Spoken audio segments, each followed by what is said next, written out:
What's going on, nation? It's your boy True Raider coming to you with another video. Now, Ian Rappaport said on TV today, and it's not on a tweet, it's not on an article yet, except for all the people that are writing about it. But what Ian Rappaport said was that the Las Vegas Raiders are interested in trading into the top three. Now, I know this. You probably know this. But now we're actually getting some real smoke, right? And you know how Mitch always says, where there's smoke, there's fire. And I really believe this to be true. Now, whether or not another team like the Patriots, the Commanders, or the Chicago Bears are going to be willing to trade back from pick number from the top three, that's going to be another question. And it's going to cost a lot for us to move up all the way from 13. But I really believe that the Raiders are showing true interest, and I really think that they're going to make a valid offer. Now, whether or not the offer gets accepted or not, that's going to be another story. So I want to talk about Jaden Daniels, Caleb Williams, and Drake May.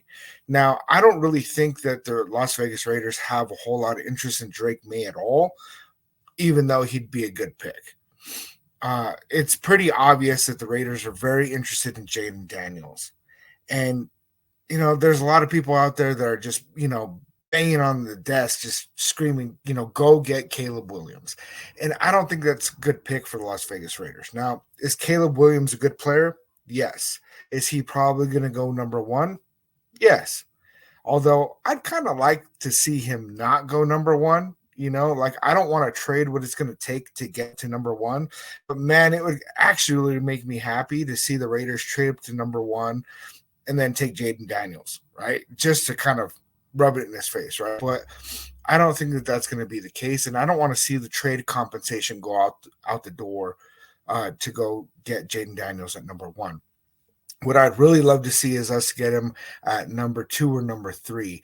Now, I really think that the Patriots are going to be the ones that are the most likely willing to trade back, and a lot of people are saying, well, the Patriots need a QB, the Commanders need a QB, and yes, these teams need a QB, but they have a whole lot of other needs besides QB.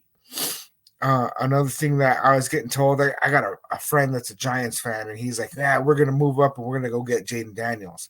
And I told him, man, he's going to be scrambling around like crazy, looking like Bryce Young, because they need O-line, and he's got nobody to throw to. Darren Waller's talking about potentially retiring, and I don't think it makes sense for a lot of teams to trade that kind of compensation to move up to go get one of the top three quarterbacks when they have a whole lot of other building to do. Now, the Las Vegas Raiders, while we do have some holes to fill, we have a really, really solid team right now, and I really think it would be worth it for us to trade draft compensation to go and get the quarterback of the future. Because if we got a quarterback right now, really we're only lacking in a few small areas, and I think that we would really be a competitive team with one of those top three picks. Now, Caleb Williams, man, he keeps coming out with a lot of things. There's a whole rumors about him wanting to, get partial ownership of whatever team drafts him, and I don't know how true that is or not, right? Another post that's swirling around the internet right now is, that he's not willing to take physicals. He's not willing to share his medical records, and that's really like a big deal. There's a lot of things that are coming out about Caleb Williams that it just, yes, he knows he's a good prospect, right? And there's going to be a lot of teams that are all about that, and they go and get him and give him whatever he wants and build around him. I do not see Antonio Pierce being willing to go do that. What I really see is that Antonio Pierce is likely going to be more into a guy that's bought in, right? And not a system buy-in like how Josh McDaniels was always looking for, but a culture buy-in, right? And the thing is that Caleb Williams is not going to buy into the culture in the locker room right now. He's going to go in there, and it's going to be the Caleb Williams show, right? And that's going to be great for some other team, right? But not for the Raiders, especially not right now. I really see being great for the Las Vegas Raiders right now would be Jaden Daniels, right? Jaden Daniels is already bought in, and it's been very clear through the combine, interviews with Jaden Daniels that yes, he's going to be open to going to whatever team he gets drafted to, and he's got to take that stance. You can't just go in there and do these interviews and just be like, yeah, I want to go play for AP. But when he does talk about AP, you can see it. You can see his face light up and that he is interested and he would love to go do that. Now, whether or not we're able to get into the top 3 picks and able to get him, that's another story. Now, it's really going to be the most cost effective for us to trade with the Patriots, move into pick number 3. The thing that scares me about that though is if we move all that draft compensation and move up to pick 3, and then Jaden Daniels gets taken number 1 or number 2, I don't. While I wouldn't mind getting Drake May or Caleb Williams, honestly, um, I don't think it's going to be the same. So really, to move up to make sure that you get your guy, you got to move into number 1 or number 2.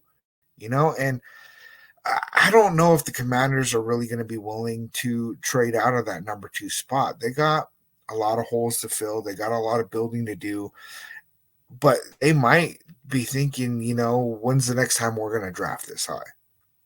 And they might just be willing to stand where they're at and take the quarterback they can get and then just kind of build from there.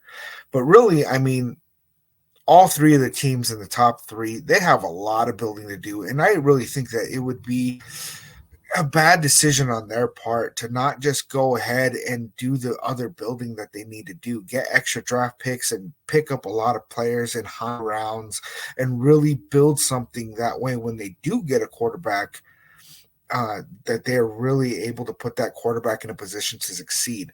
Now, the Bears with Justin Fields, although they could move on from him and get draft compensation for him as well, I really think that they're in a position where they have a good, serviceable quarterback. And if they really build around him, they get a good O line, they get some receivers, maybe even Marvin Harrison Jr. or something like that, then they really put Justin Fields in a position where he can succeed. And if they put him in that position and he fails, well, then they can move, to go and get a quarterback next year.